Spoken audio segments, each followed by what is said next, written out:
Hi, now we will see how to create test cases for create users API. Right click, new test case, create users.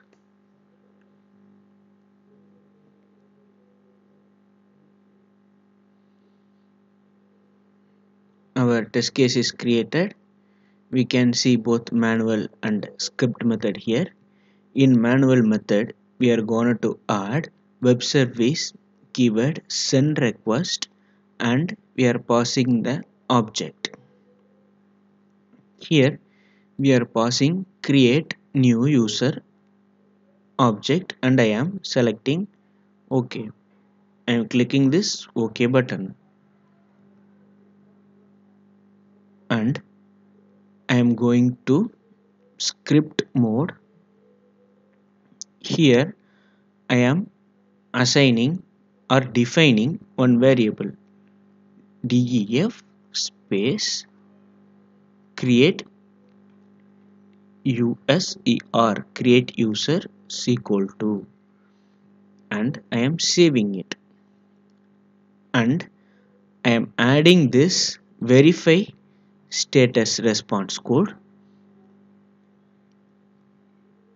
in the script in next line and I am passing this create user object in this method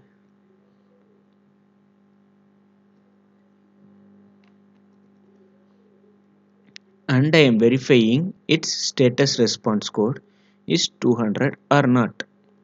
Actually, the API request has will return the status code as 201. So if it returns 201, our test case is passed. So here I am giving whether the status response code is 200 or not, 201 or not. I am verifying that. I am saving it and I am going to manual mode and I see like verify response status code manual method is also created with create user and 201 input and I am running it. You can either run by from script mode or manual mode. Let me run here and our test case is launching.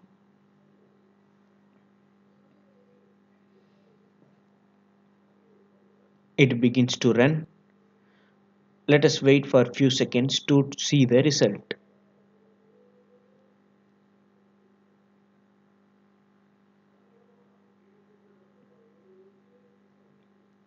Yeah, it started running.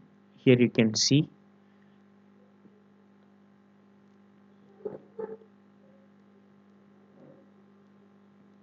and it verified its status response code is 201. Let us fail this test case. Let me tell the code verify whether it has status code as 200 or not and I am passing or running the script. Now our test case should fail because the actual response code will be 201 and we are asking the code to verify whether it is 200 or not. Now it will verify and it will throw a failed message. It is running. Yeah, in send request you can see it is passed. In verify status code you can see like it is failed. In error message you can see status code is 200. Expected status code is here you can see like expected status code is 200 but actual status code is 201. This is how we can verify our test cases.